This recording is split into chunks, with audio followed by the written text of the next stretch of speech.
situation. Let the will of God be done in your family. Let the will of God be done in your need.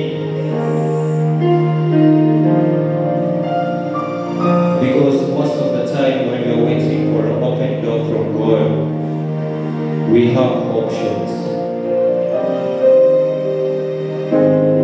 In other words, when we are waiting for God to open doors for us in our situation, kama wanadamu, kuna vile huwa tunataka Mungu atutendee. When you are praying for your need, when you are praying for that issue in your life, there is a way you want God to handle it. You give him options. Unamwambia Mungu, nataka unifanyie kwa hii jambo na nataka unifanyie hivi. I want you to come into my business, but I want to take a loan. Nikienda kwa hiyo bank, nikienda kwa hiyo sako, wacha milango ya dunia yangu ifunguliwe. That's an example I'm giving you. But that's not the will of God. Let's not give God options. Because by the time you are giving God options and He opens door for you, you'll be on your own. You will be on your own. It will be your strength that is carrying you.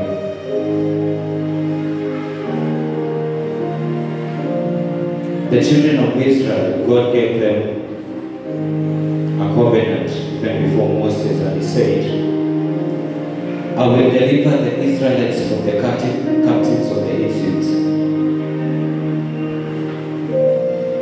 And He used the signs and wonders to show the Israelites it's not Moses that is taking you from Israel to Egypt. Sio Musa na watoa Egypt to the promised land. And He used a lot of, He took His time to prove to the Egyptians, to prove to the Israelites that is me, God, that is taking you from Egypt to the land of promise. But it goes to places, more cases than one, that wana wa Israeli walikuwa wanafika mahali wanamnunukia Musa na atambia, mbona ulitutoa huko tuje tufie jangwani? Forgetting that it is not Moses that is taking them through, it is God. Amen? Bwana sifiwe.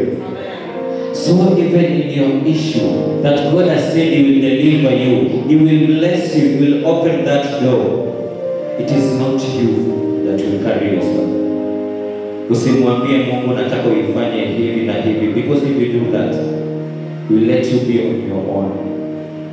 So I want us to go before the Lord and mwambie Mungu, on Monday nikifungua hiyo biashara, on Monday when I report to that office, I don't want to make them one more step that is not according to your will. Sitaki niende stock ile nimefikiria na mawazo yangu.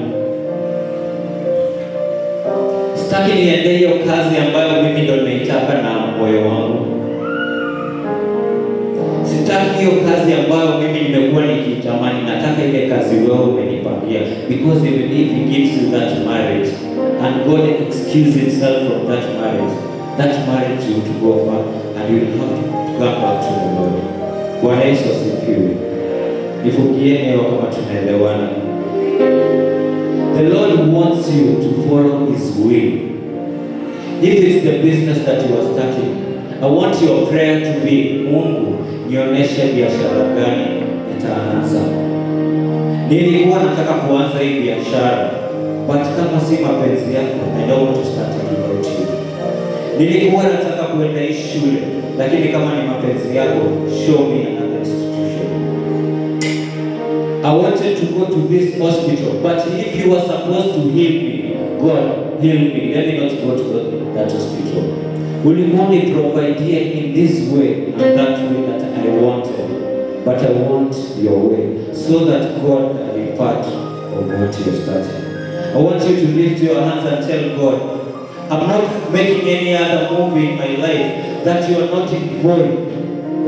I'm not making another turn in my life that you are not involved.